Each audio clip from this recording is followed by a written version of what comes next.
जय श्री जगन्नाथ भाई माने सर्वप्रथम गुरुदेव गणपति और जगन्नाथ मां को प्रणाम करी आज आम आम राष्ट्र सेशन आरंभ करवा गोटे बहुत ही छोट एवं बहुत ही इम्पोर्टेंट सेशन विषय आम डिस्कसन करने जाऊे आज सेशन समस्त रिक्वेस्ट करी जो मान म्यूट ना काइंडली म्यूट करनी आज आम दिग्सूल विषय जाना यहाँ प्रत्येक आस्ट्रो वास्तु वाला जाना उचित बहुत ही इम्पोर्टेंट बहुत ही छोट बहुत ही कम माने नगण्य टी हेले मध्य एटा हम डेली लाइफ रे नित्यांत आवश्यक तो राजू टिके होस्ट रो पावर काइंडली देबे।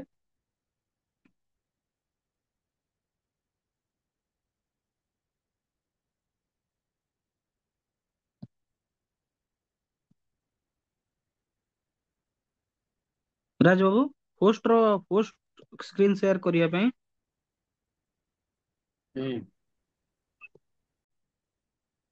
आज आमे पढिबा दिग्सूल एटा काहेकि पढिबा मु एटा पढै सारला पर आपण माने निजे क्लियर होई जिवे। एइटा हला पूर्व एइटा हला पश्चिम एइटा हला उत्तर एइटा हला दक्षिण एइटा हला आग्नेय एइटा हला नैऋत एइटा हला ईशान्य एइटा हला वायव्य। एइटा आपण माने पढिथिबे कोउठी ना वास्तु रे पढिथिबे पढिछन ना पढि नांती राजबाबू मन अछि तो ईशान्य दिगर देवता किए ना गुरुदेव बृहस्पति पूर्व दिगरे किए रहिले ना रवि आग्नेय दिगर किए हेले ग्रह हिसाब रे ना शुक्र दक्षिण दिगरे ग्रह हिसाब रे किए रहिले ना मंगल नैऋत्य दिगरे ग्रह हिसाब रे किए रहिले राहु महाराज केतु महाराज पश्चिम दिगरे किए रहिले शनि महाराज वायव्य दिगरे किए रहिले चंद्रदेव एवं उत्तर दिगरे किए रहिले ग्रह हिसाब रे ना बुधदेव। दिग्सूल माने हला को बार रे आमे को दिगरे यात्रा करिबा नाही को बार रे को दिगरे आमे यात्रा करिबा नाही हमर बार केतटा रहिला आज्ञा सातोटी बार रवि सोम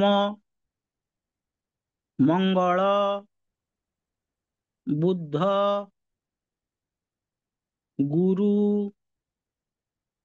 शुक्र शनि आमे दिग्सूल माने दिगसूल शूल माने कौन बाधक बा ताकू से दिगरे से काम करबा कथा नु हमर सातोटी बार रहिला। अच्छा देखिले रवि को दिगर देवता माने ग्रह पूर्व दिगर अरे पूर्व दिगर देवता ना नहीं ताले देवता रवि हाँ माने ग्रह हिसाब रे पूर्व दिगर हैला कि तो रविवार रे कोउ दिगरे यात्रा करिवो नाही ना पश्चिम दिगरे यात्रा करिवो नाही ठीक अछि म्यूट कर दियंतु समस्त दया करी। दिग्सूल माने यात्रा करिवो नाही बर्तमान राज बाबू दया करी अनम्यूट करंतु राज बाबू दया करी अनम्यूट करंतु। अच्छा ताले सोमवार रे कोउ दिगरे यात्रा करिवो नाही सोमवार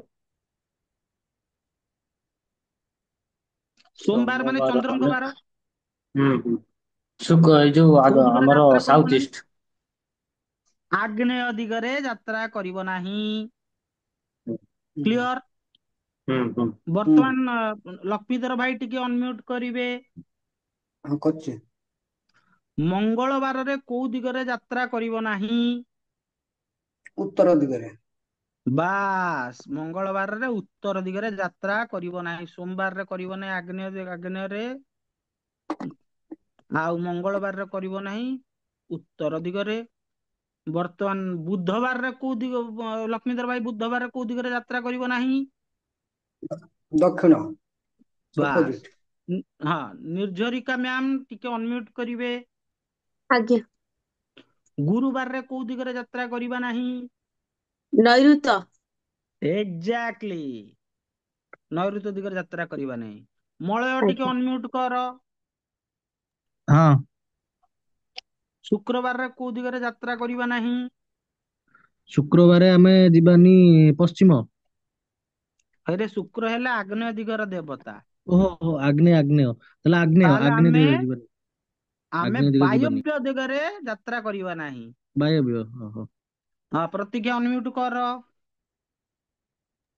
ଆଜ୍ଞା ଭାଇନା।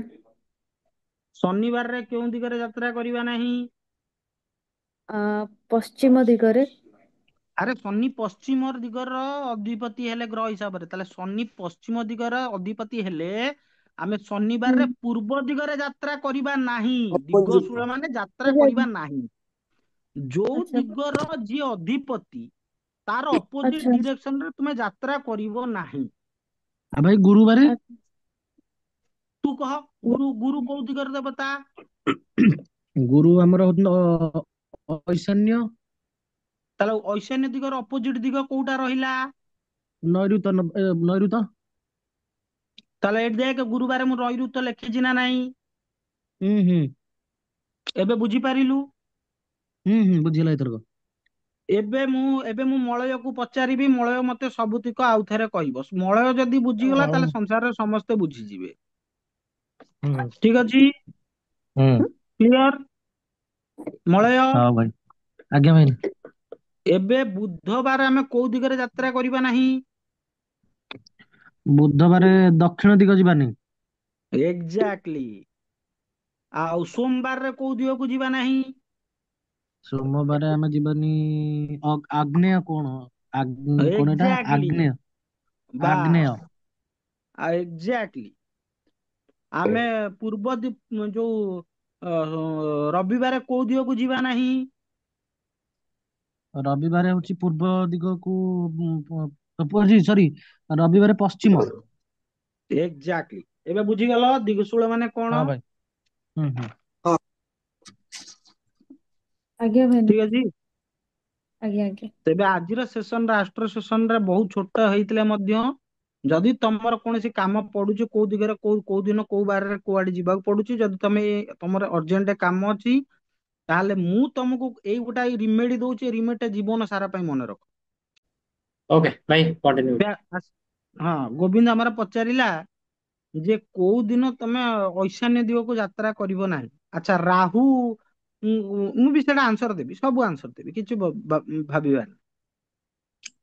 ସର୍ବପ୍ରଥମେ ତମକୁ ମୁଁ ରିମେଡ ଟା କହିଦିଏ, ସେ ରିମେଡ ଟା ମନେ ରଖ। ଧର ତମର କୌଣସି କାହାର ପରୀକ୍ଷା ଦେବାକୁ ଯିବାର ଅଛି, ଧର କାହାର କୌଣସି ଗୋଟେ ଅର୍ଜେଣ୍ଟ କାମରେ ଯାତ୍ରାରେ ଯିବାର ଅଛି, ଧର କାହାକୁ ତୀର୍ଥଯାତ୍ରାରେ ଯିବାର ଅଛି, କାହାକୁ ଗୋଟେ ମାଙ୍ଗଳିକ କର୍ମ ଦିଗରେ ଯାତ୍ରା କରିବାର ଅଛି, କାହାକୁ ଗୋଟେ ମନ୍ଦିର ଯିବାର ଅଛି, କାହାକୁ ଗୋଟେ ସଫଳତା ଇଣ୍ଟରଭ୍ୟୁ, ଜବ ଇଣ୍ଟରଭ୍ୟୁ ପାଇଁ ଯିବାର ଅଛି, ଯୋଉ ବାର ହେଇଥିବ ସେଇ ବାରର ଦିଗରେ ତୁମେ ଆଗ 500 ମିଟର କି 200 ମିଟର ପର୍ଯ୍ୟନ୍ତ ପଳେଇବ।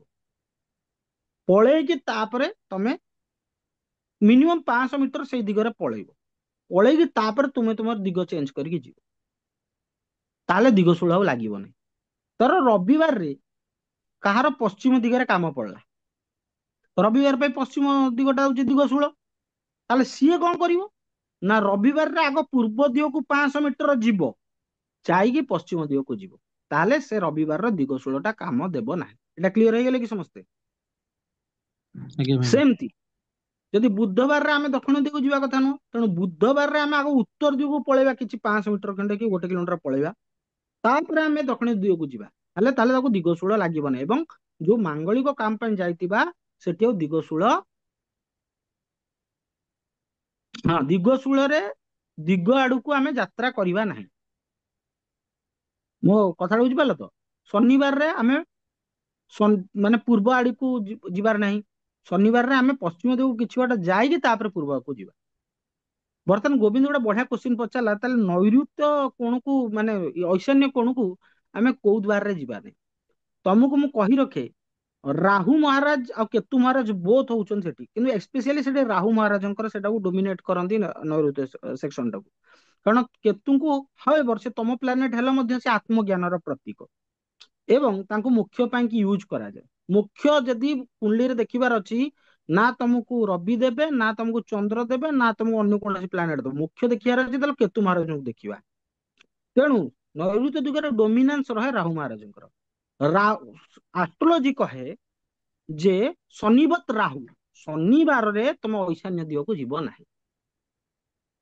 ମନେ ରହିଲା, ଶନିବାରରେ ତମେ ଈଶାନ୍ୟ ଦିଗକୁ ଯିବ ନାହିଁ, ଆଉ ପୂର୍ବ ଦିଗକୁ ବି ଯିବ ନାହିଁ। ଏବେ ଏଇଟା କ୍ଲିୟର ହେଇଗଲା ତ? ଏଇଟା କ୍ଲିୟର ହେଇଗଲା କି? ଆରେ ଯୋଉ ମାନେ ଗୋବିନ୍ଦ ପଚାରୁଥିଲୁ, ଏବେ କ୍ଲିୟର ହଲୁ କି? କ୍ଲିୟର ତ? ଏଇ ସେସନ ଟା କ୍ଲିୟର, ବୁଝିଗଲ ତ? ଯୋଉ ନୈଋତ୍ୟ ଦିଗକୁ, ଭାଇ ନୈଋତ୍ୟ ହଁ ଦିଗରେ ଡୋମିନାନ୍ସ ଥାଏ ରାହୁଙ୍କର। ହୁଁ ତେଣୁ ରାହୁ ଯେତେବେଳେ କୁଣ୍ଡଲି ତମେ ଦେଖିବ, ତମେ ଆଷ୍ଟ୍ରୋଲୋଜି ପଢିବ, ଟିକେ ଡିପଲି ପଢିବ, ତମେ ସେଠି ଦେଖିବ ଯେ ଶନିବତ ରାହୁ କୁହାଯାଇଛି, କୁଜବତ କେତୁ କୁହାଯାଇଛି। ଶନିବତ ରାହୁ, କୁଜବତ କେତୁ, which means ଶନି ଆଉ ରାହୁଙ୍କୁ ଶନି ସହିତ ତୁଳନା କରାଯାଇଛି ଏବଂ ମଙ୍ଗଳଙ୍କୁ କେତୁ ସହିତ ତୁଳନା କେତୁ କରାଯାଇଛି। ହଁ, ତ ନୈଋତ୍ୟ ଦିଗରେ ଡୋମିନାନ୍ସ ରହେ ରାହୁ ମହାରାଜଙ୍କର। ତେଣୁ ତୁମେ ମାନେ ଯେତେବେଳେ ଶନିବାର ଥିବ, ସେଦିନ ନା ତୁମେ ପୂର୍ବ ଦିଗକୁ ଯାତ୍ରା କରିବ, ନା ତୁମେ ଈଶାନ୍ୟ ଦିଗକୁ ଯାତ୍ରା କରିବ। ହୁଁ। ଆଉ ଯଦି ଯିବାର ଅଛି, ତାହେଲେ ନୈଋତ୍ୟ ଦିଗକୁ କିଛି ବାଟ ଯାଇକି ପୁଣି କଲେ, ତାହେଲେ ସେ ଦିଗଶୂଳ ସେଠି ଆପ୍ଲିକେବଲ ହେବ ନାହିଁ। କ୍ଲିୟର? ୟେସ୍। ଏଇଟା ଆମେ ଡେ ଟୁ ଡେ ଲାଇଫରେ କରୁଛୁ ନା କରୁନୁ? ତେବେ ଆଜିର ସେସନ ଆମେ ଜାଣିଲେ ଦିଗଶୂଳ। ଆଜିର ସେସନ ପାଇଁ ଏତିକି। ସମସ୍ତଙ୍କୁ ଜୟ ଶ୍ରୀ ଜଗନ୍ନାଥ।